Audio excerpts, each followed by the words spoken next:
Okay, now what you want to do is you want to sit in a comfortable position, and you want to sort of note your posture and kind of where things are in proximity to how you work. So what I do is I have the machine directly in front of me, and the hand wheel of the machine is right here, and that moves the needle up and down manually. So that's what that does. And then let's do some thread changing. So at the top here is the side thread holder. It doesn't tip up or down, so you don't want to break that off and force it to go anywhere. And so this type of spool of thread here, this brand in particular, has this little pop out end that gives you better, it helps you with the side unwinding. And when you put your thread on this type of thread post, you want to make sure that the thread, that's the direction that it goes on. It comes off the top. So if it's not coming off the top, then you probably have it upside down. And then you put your spool cap on. I'd like to have it so that the wider end is facing out. And you just want to make sure that it's up against your spool thread or spool of thread so that your spool doesn't actually spin as the machine pulls off the thread. It should stay there, and then it will actually pull it off sideways. Another type of thread you could use is these bigger spools. They don't fit on this side spool holder very well, this spool pin. So what you can do is reach over here next to your hand wheel, and there is a thread holder right here that you literally just set this spool on.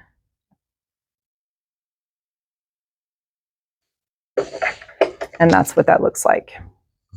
So either way, those are the two options that you can use for thread. Now let's thread our machine. So this, when it comes off this direction, it goes in this little thread guide first on the top, if your machine has one. If it doesn't, you just skip it and move to the next thread guide, which is right back here. It's kind of hard to see from this angle. It goes under this thread guide and around, and then it goes straight through past this arrow, and then now we're going to be on the front of the machine. So it goes down underneath this thread guide right here. You can kind of see the arrow reminding you. And then right here, this is our take-up lever. That is so very important. If it's not in there correctly or at all, your thread will just bunch up and knot underneath your fabric. So that goes, you kind of go back into this little groove and then around, and then it'll catch in your thread, in your take-up lever there. And this little arrow here kind of helps remind you of that motion also. Okay, and then we're going to go back here into this thread guide. You just kind of push it over and then in there. And then there's a little thread guide right here on this particular machine that I also just put my thread in. And then there is an automatic needle threader. To be honest, I have no idea how to use it. You can look that up in your manual if you want. But I just thread my needle by hand. So you want to make sure that your end of your thread is not kinked or fuzzy. So I just take my little thread scissors here and trim it so it's nice and sharp. And then I just thread from front to back. You can move the presser foot out of the way if you want. I've found though that if you have a shorter tail between your fingers, your thread isn't as flexible, and then it doesn't bend, and it really goes in the eye of the needle pretty easily. Okay, back here behind the machine is the presser foot lever that lifts and lowers the presser foot. So if you are positioned correctly with your machine, you should be able just to put your hand under here and just feel back there, and you should be able to find it.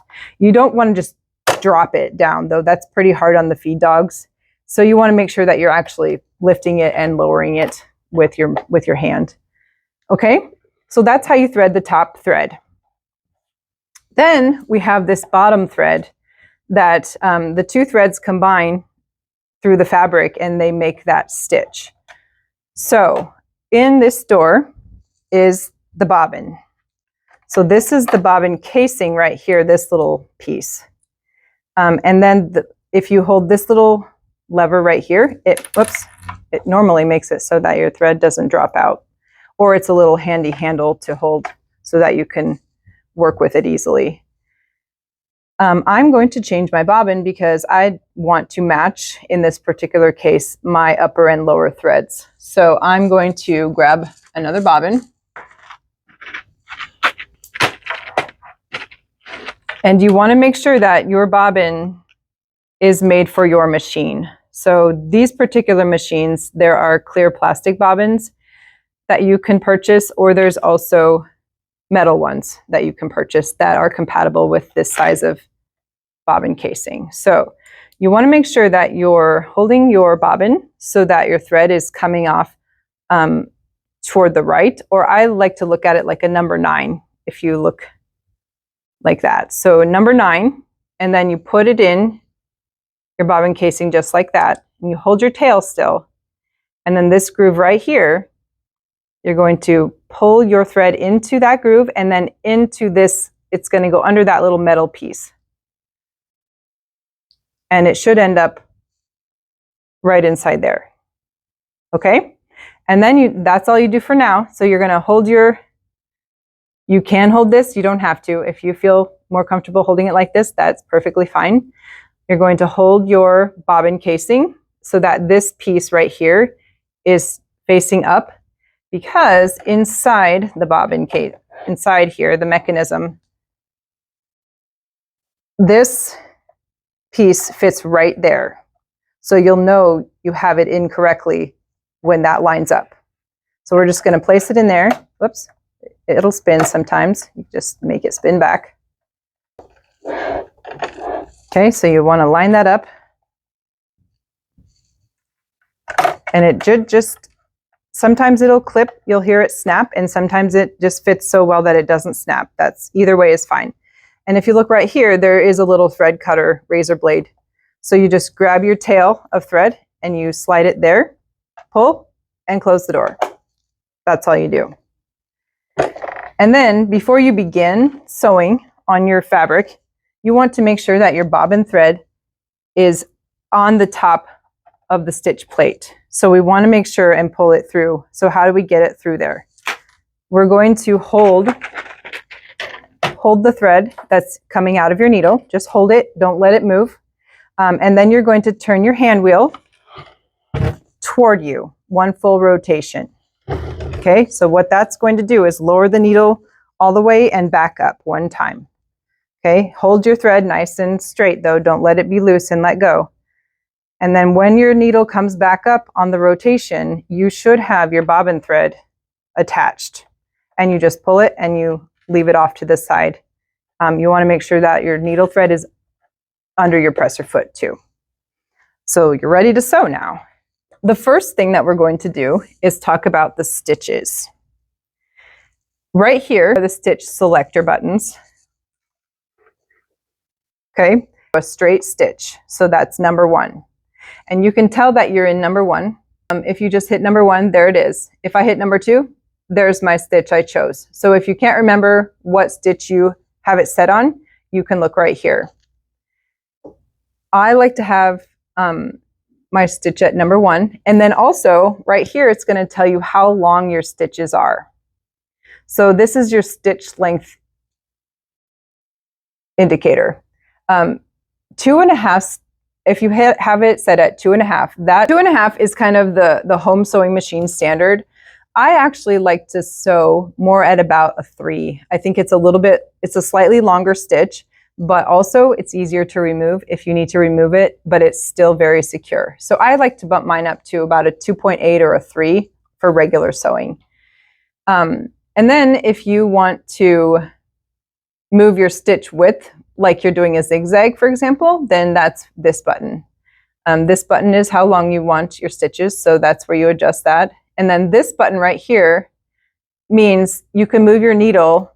I don't know if you can see that, but your needle can move from the center to one side or another, which is really handy when you're doing things like zippers or top stitching.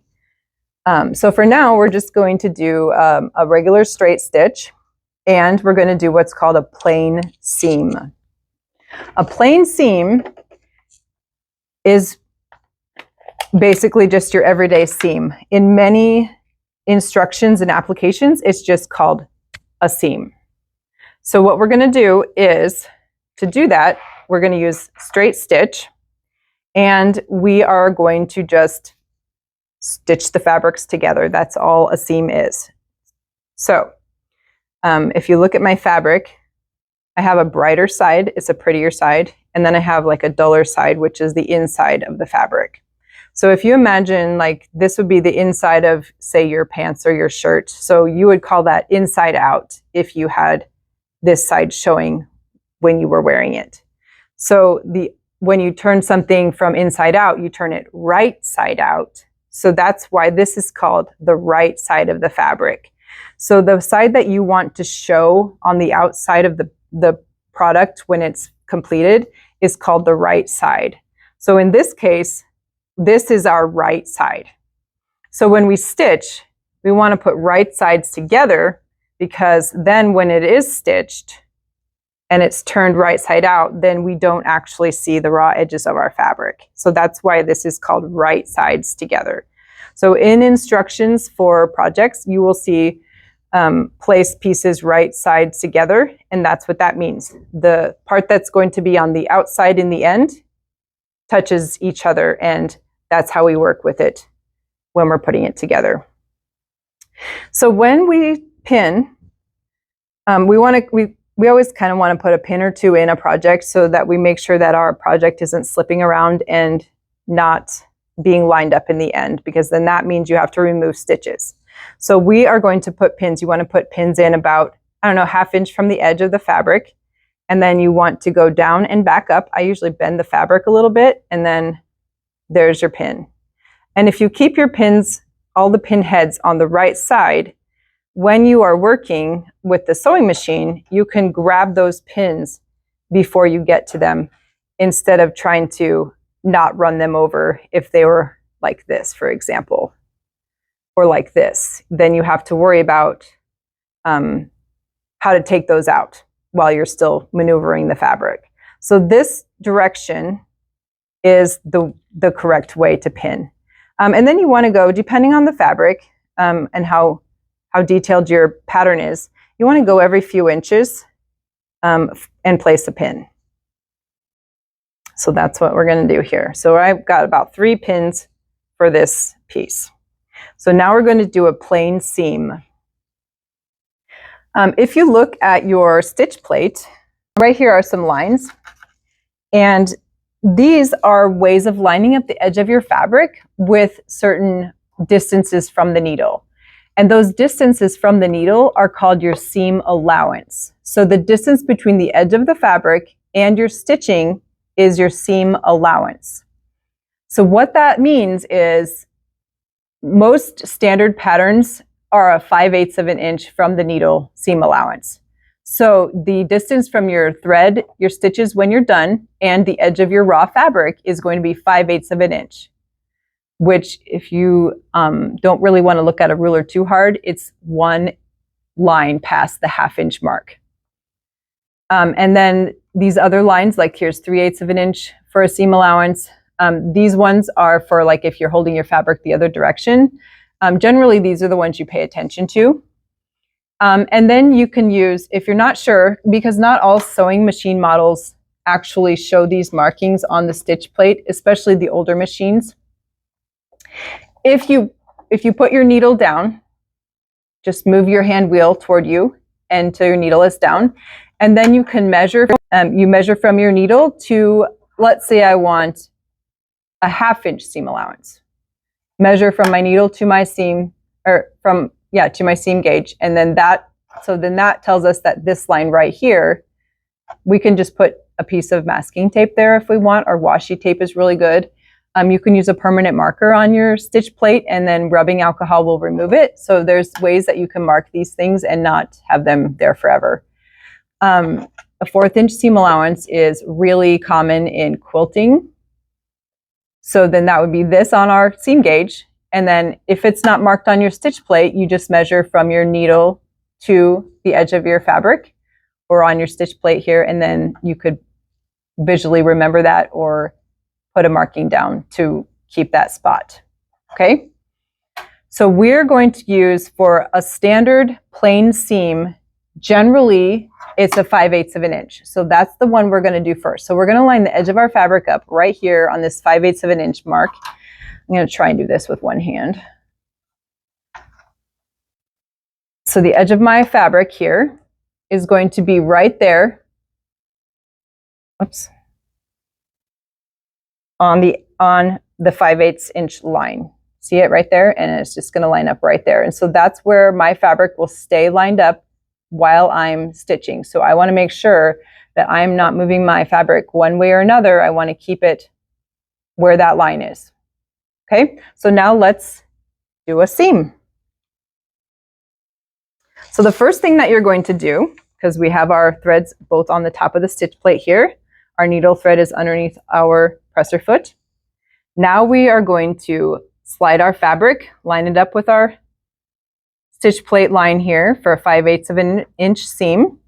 And we are going to go about a half a presser foot into the edge of our fabric so that we're not starting off the fabric. You want to kind of give your feed dogs something to hold on to before they start. So what we're going to do is we're going to start a little bit further in, about a half of a presser foot in, and then we're going to put our presser foot down. The next thing, this is really important if you don't want your thread all bunched up and knotted on the back of your fabric or stuck inside your bobbin casing, is you have to move your hand wheel one toward you again, toward you, and then until your needle is down in the fabric, and then you stop moving it. Okay? So now we are going to just put pressure on our foot pedal with our foot, just like a gas pedal on a car. We are going to go a few stitches, like 2 or 3, and then right here is the reverse button.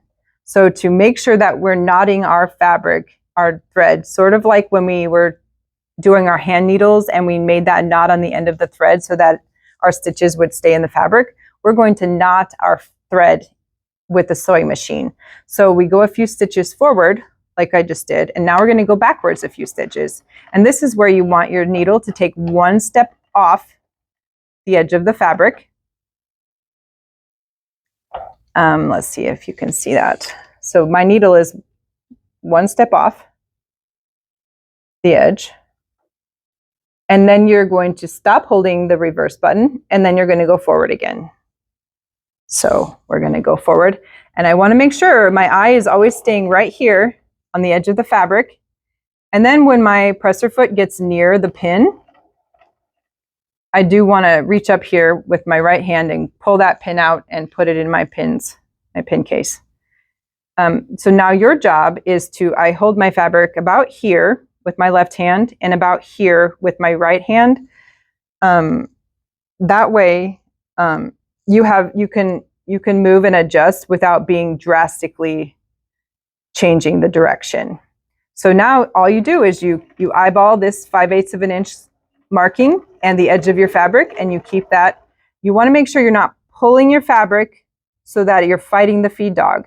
You're just letting the fabric be pulled along, and your job is to keep it from leaving this line. So we're going to go forward again. I'm getting near my pin, so I'm going to pull it out. Keeping my fabric.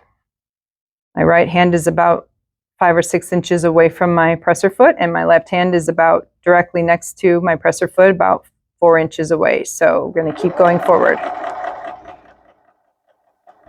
Another thing to remember is if you can't tell where your stitches are going to be, so you can't line things up in your mind, your needle is here, and then there's a groove right here in your presser foot.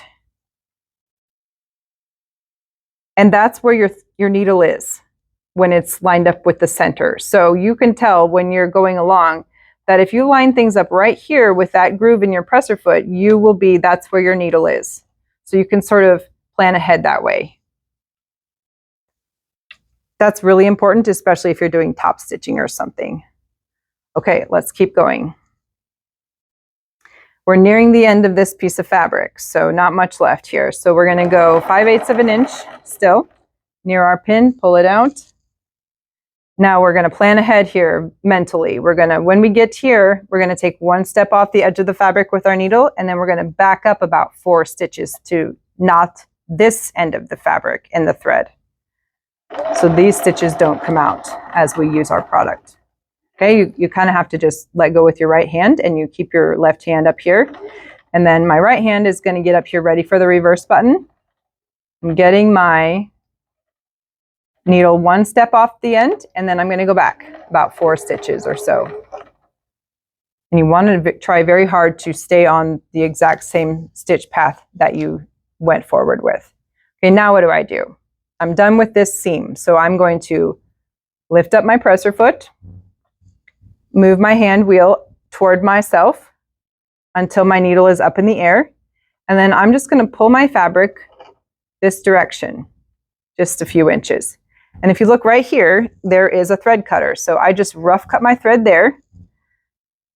It is good to have your tails about this long when you're done cutting your thread, because when you go to make your first stitch again, your needle is going to pull some of that thread with it. And if it's too short, it's going to pull up and unthread your needle. So you do want to have a few inches here. Okay, so that is my plain seam. 5/8 of an inch seam allowance. And if you can't, if you want to just double check. So here's our 5/8 inch line.